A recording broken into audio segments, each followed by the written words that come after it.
Bismillahirrahmanirrahim. Assalamualaikum warahmatullahi wabarakatuh. Alhamdulillah rabbil alamin. Wassalatu wassalamu ala asyrafil anbiya'i wal mursalin wa ala alihi wa sahbihi ajma'in. Qalu ilma lana illa ma 'allamtana innaka antal alimul hakim. Wa la hawla wa la quwwata illa billahil aliyyil azim. Amma ba'd.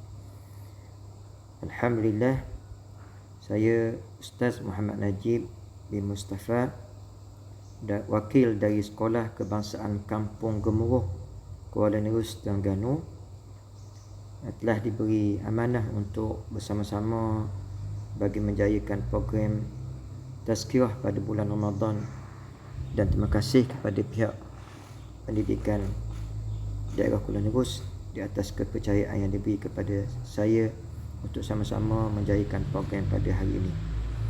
Pertamanya, alhamdulillah dan syukur kita kepada Allah Subhanahu Wa Taala kerana pada hari ini kita semua berada dalam bulan Ramadan.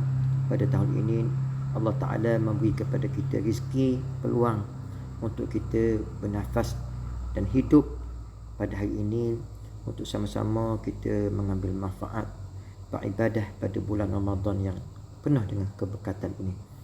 Selawat dan salam buat kekasih kita, junjungan Nabi kita Muhammad sallallahu alaihi wasallam, ahli keluarga baginda Nabi sallallahu alaihi wasallam, sahabat-sahabat baginda, dan juga sekalian orang-orang beriman yang mengikuti akan jejak langkah baginda Nabi sallallahu alaihi wasallam.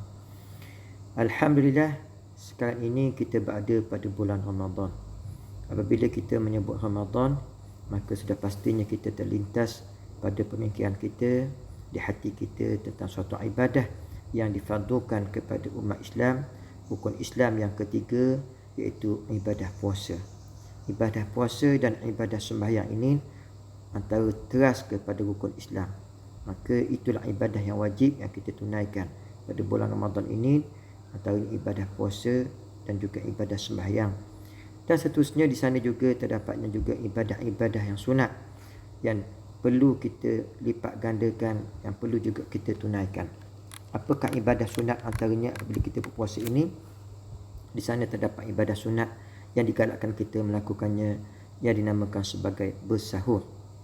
Maka Nabi SAW sangat menekankan kepada umatnya untuk kita bersahur, kerana terdapatnya pelbagai kelebihan dan juga keberkatan, sebagaimana hadis yang diriwayatkan oleh sahabat baginda Nabi SAW, Anas bin Malik radhiyallahu anhu bersabda. Anas bin Malik radhiyallahu anhu meriwayatkan bahawa Nabi SAW bersabda, "Tasahharu fa inna fis sahur barakah." Hendaklah kamu bersahur, kerana di dalam makanan sahur itu terdapatnya keberkatan. Para ulama menyebut, bersepakat bahawa bersahur ini adalah perkara yang disunatkan dan amatlah digalakkan, kerana terdapatnya keberkatan pada sahur itu, sebagaimana disebutkan kepada kita, Allahumma salli ala Muhammad, dalam karangan Imam Nawawi menyebut kepada kita dalam kitabnya, waktu sahur itu di antara pertengahan malam dan juga di antara terbitnya fajar. Manakala Imam Khatib Asy-Syirbini menyebut masuknya waktu sahur itu adalah pada pertengahan malam, dan menurut pandangan yang lain, maksudnya waktu sahur itu adalah 1/6 akhirnya waktu malam. Manakala Dr. Muhammad Zuhaili menyebut waktu sahur itu di antara pertengahan malam dan terbitnya fajar, dan ianya dikira bersahur sama ada dengan kita makan dengan jumlah yang banyak, seperti kebiasaan kita makan masyarakat kita dengan nasi, dengan lauknya, dengan buah-buahan dan seumpamanya, atau hanya kita sekadar sedikitnya sahaja dengan makan dan minum dengan minuman segelas air, atau makan dengan sebiji buah tamar, dan ataupun bagi mereka yang biasa dengan pelbagai jenis makanan, ataupun kurma, ataupun susu, ataupun makanan seperti telur separuh masak, habbatus sauda dan sebagainya. Hadis yang diriwayatkan oleh Ummu Hakim binti Wada' menyebut bahawa aku mendengar Nabi sallallahu alaihi wasallam bersabda, berkenaan dengan waktu dalam bulan Ramadan ada dua perkara.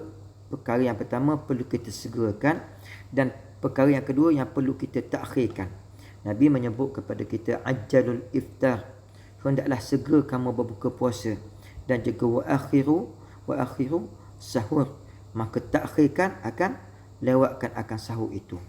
Makna kata dua perkara ini, bila berbuka puasa masuk saja waktu maghrib itu kedengan azan di corong-corong radio, atau pada jam solat kita, atau kita bagi kawasan yang duduk berdekatan dengan bukit besar yang dengar bedil daripada bedil tembakan meriam, menunjukkan sudah masuknya waktu sahur.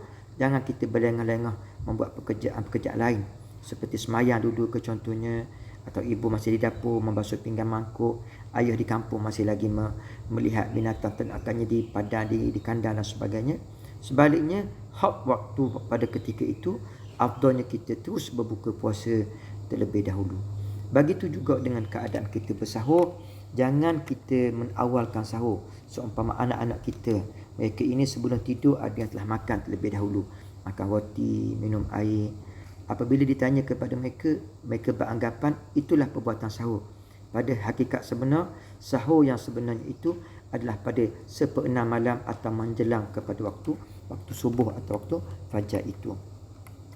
Bagaimanakah kadar masanya? Masyarakat kita contohnya kita umpamakan subuh pada jam 5.30 pagi. Subuh pada jam 5.30 pagi. Maka sahabat-sahabat Nabi pernah meriwayatkan dalam hadis daripada Zaid bin Thabit radhiyallahu anhu menyebut, kami telah bersahur bersama Nabi, kemudian kami mendirikan sembahyang, yakni solat sunat. Aku telah berkata, iaitu Anas bin Malik radhiyallahu anhu bertanya kepada Zaid bin Thabit radhiyallahu anhu, berapakah kiranya di antara azan dan sahur itu? Maka jawabnya Zaid bin Thabit itu, sekadar masa bacaan ayat Al-Quran 50 ayat, 50 ayat, dengan kadar 50 ayat.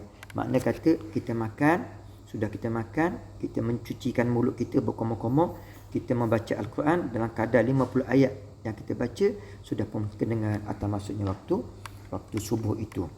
Itulah waktu yang afdalnya. Kalau kita boleh dengan kadar 10 minit kita habiskan masa dengan makan contohnya, maka kalau subuh pukul 5.30, maka kita bangun sekitar lebih awal lagi, kita sembahyang sunat terlebih dahulu, sembahyang sunat tahajud, sembahyang sunat taubat, sembahyang sunat hajat, dan kita tutup, andainya malam tadi kita tidak tutup lagi dengan witir, jadi kita tutup dengan witir, dan antaranya itu selepas selesai witir sekadar dalam 5-10 pagi kita pun boleh bergerak ke meja makan untuk kita makan dalam kadar 10 atau 15 minit. Maka dalam sekitar 5.10 kita mula start makan, maka 5.20 kita pun sudah makan, siap makan. Kalau kadar kita makan itu 10 minit. Kalau sekiranya kita makan dalam kadar 15 minit, kita boleh kiralah mana waktu yang sesuai. Mana kata sekitar 5.20 kita sudah selesai untuk kita sudah selesai makan sahur, menunggu hanya untuk kita menunaikan sembahyang subuhnya sahaja lagi. Dan seterusnya di sana disebut kepada kita apakah kelebihan-kelebihan dengan kita bersahur. Dalam hadis yang diriwayatkan oleh Abu Sa'id Al-Khudri radhiyallahu anhu, bahawa Nabi sallallahu alaihi wasallam bersabda, maksudnya makan pada waktu sahur itu di sana adanya keberkatan. Janganlah pernah kalian meninggalkannya walaupun hanya dengan satu tegukan air.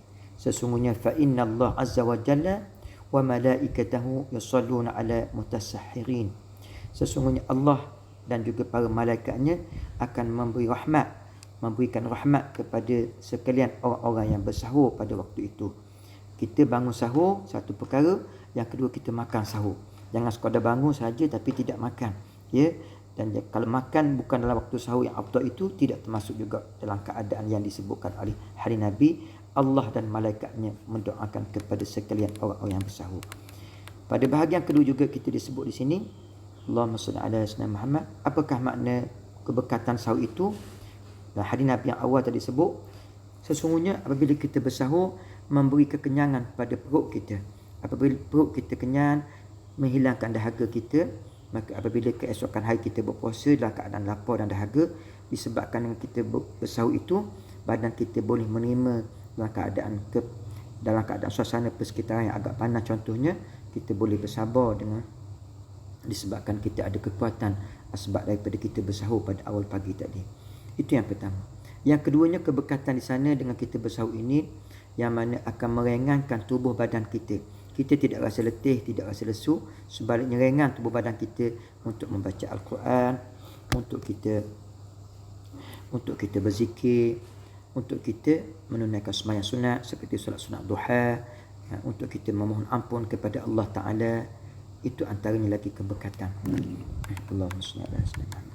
Dan seterusnya lagi di sana, sesungguhnya antaranya kelebihan orang yang bersahur ini, Nabi SAW menyebut kepada kita bahawa membezakan antara puasa kita ini, faslu ma baina siyamina wa siyam ahli kitab aklahus sahur. Di antara perbezaan di antara puasa kita dengan ahli kitab, Nasara dan Yahudi dan Nasara, iaitu mereka ini tidak makan sahur. Tapi kita Muslim, umat Nabi SAW ini, apabila membezakan puasa kita dengan kita bersahur. Dan kita bersahur itu melatih diri kita juga, mengajar diri kita untuk membiasakan bangun di awal pagi. Apabila kita bersahur, kita dah pastikan masa kita bangun lebih awal daripada waktu subuh. Mungkin dalam setengah jam, 45 minit atau sejam. Sebelum masuk waktu sahur, kita sudah pun menunaikan sembahyang sunat. Contohnya sembahyang sunat wudu, sembahyang sunat tahajud, sembahyang sunat taubat, hajat. Masa yang panjang kita sembahyang sunat tasbih dan tutup dengan witir. Mudah-mudahan sebulan Ramadan mengajar dan melatih diri kita dengan bangun awal. Mudah-mudahan selepas mana berlalunya Ramadan, kita sudah terbiasa melatih diri kita untuk bangun lebih awal. Dan apabila kita bangun awal itu, kita termasuk di kalangan orang-orang yang didoakan oleh Nabi. Sesungguhnya Nabi mendoakan, ummati, berada umatku ini, Allahumma barik di ummati, sesungguh fi bukuriha. Ya Allah, engkau berkatilah umatku yang bangun terjaganya pada awal-awal pagi. Jadi orang-orang yang bangun sahur, orang-orang yang terjaga pada awal pagi, maka dia akan mendapat keberkatan, dapat bahagian daripada doa Nabi SAW. Di samping itu juga, dengan kita bangun awal, kita dapat menyusun dan masa kita, menguruskan masa kita. Seperti mana apabila kita bangun awal, kita dapat bangun sembahyang sunat sebagai contohnya. Yang keduanya, kita dapat baca Al-Quran di awal pagi. Yang ketiganya, kita dapat membaca zikir. Allah Ta'ala menyebut, sesungguhnya wa fil asharihum yastaghfirun. Pada waktu sahur itu, orang-orang yang soleh ini mereka banyak memohon keampunan kepada Allah Ta'ala. Dan yang keempatnya, kita berdoa kepada Allah pada waktu sahur, yang mana antara waktu-waktu yang mustajab, waktu-waktu yang baik untuk kita berdoa. Sekian, terima kasih sekali lagi kepada pihak pelajaran Jabatan Pendidikan Negeri Jabatan Pendidikan Kuala Nerus, PPD Kuala Nerus, di atas kepercayaan, peluang dan ruang yang telah diberikan. Sekian, aqul qawli hadza wa astaghfirullahal azim li wa lakum. Wassalamualaikum warahmatullahi wabarakatuh.